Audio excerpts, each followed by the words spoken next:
Bé, i a aquesta hora recuperem aquesta informació també que destacàvem en titulars el fet que l'empresa Airbus ha anunciat que hauran de revisar 6.000 avions A320 de manera immediata perquè s'han detectat problemes en un dels programes de control de vol. Una informació, com dèiem, que coneixíem aquest matí i a aquesta hora ja podem parlar amb el comandant i l'instructor de l'A320, Eric Besora. Molt bon dia, gràcies per atendre'ns.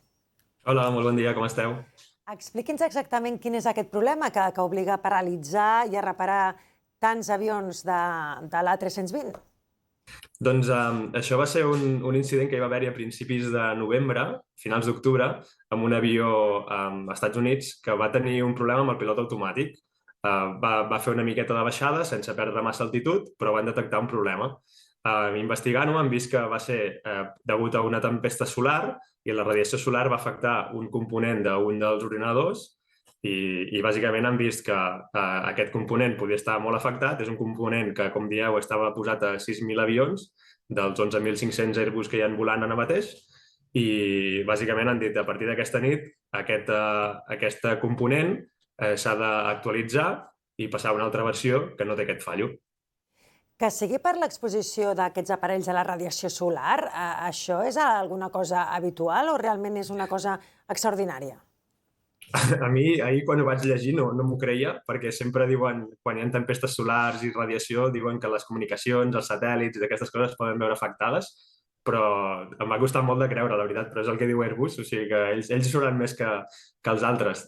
Pensa que per això, jo que sàpiga, és el primer cas així que afecti tant en un avió, Clar, i com és que en alguns aparells es pot solucionar amb una actualització del software i en altres casos el procés també sigui molt més lent?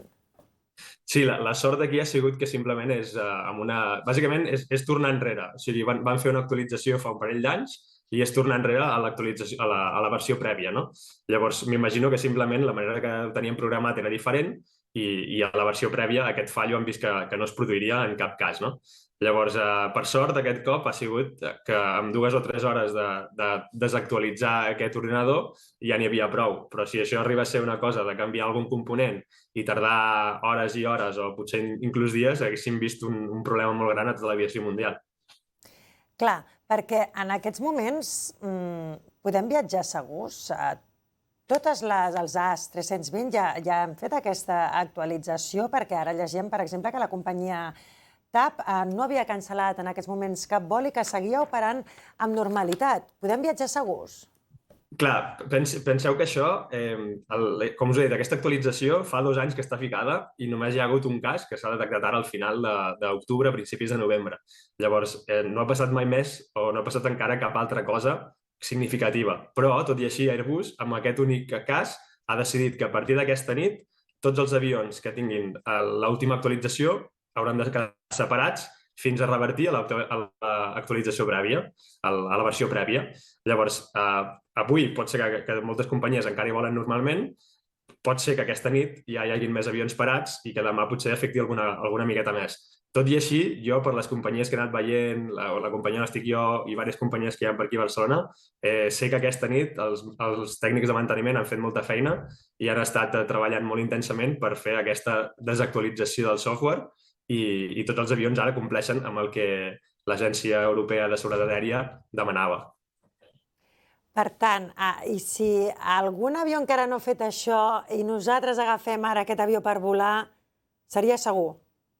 Sí, a veure, és el que et dic, però l'estadística simplement diu que en els 2 últims anys en tot el món només hi ha hagut un cas molt concret i que no ha passat res de res en aquell cas, però tot i així Airbus diu, mira, saps què? Tot i aquest cas, parem els avions i que ho canviïn, no?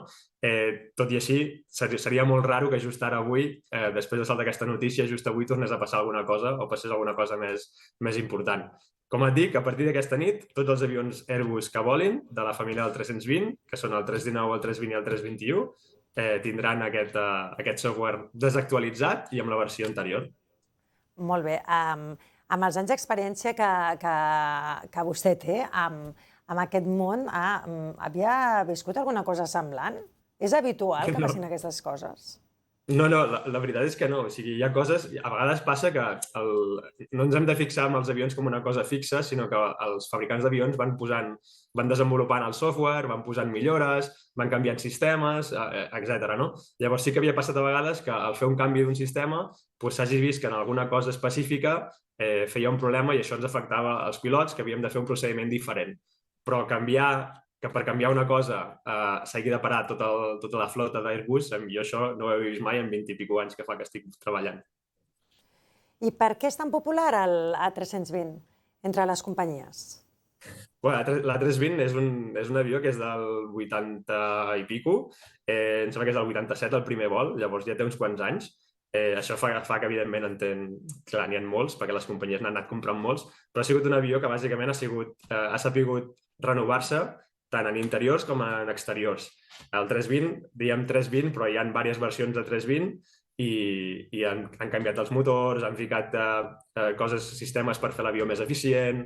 Llavors és un avió que gasta poc combustible, tira pocs gasos a l'atmosfera, no? La contaminació és menor i a part han fet la cabina també més gran, per tant pot portar més gent del que portava inicialment.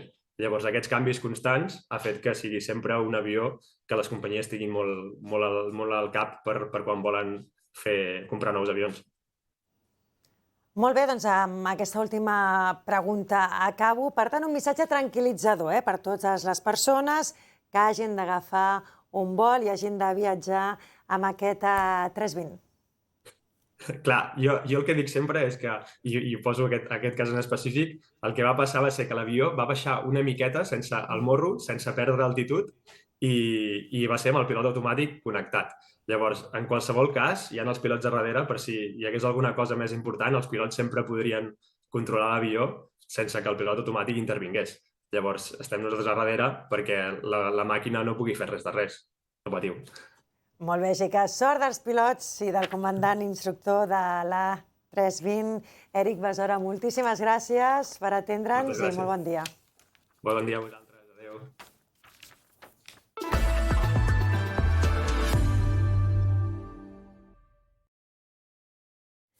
La tradicional Fira de Santa Llúcia de Barcelona ja es pot visitar.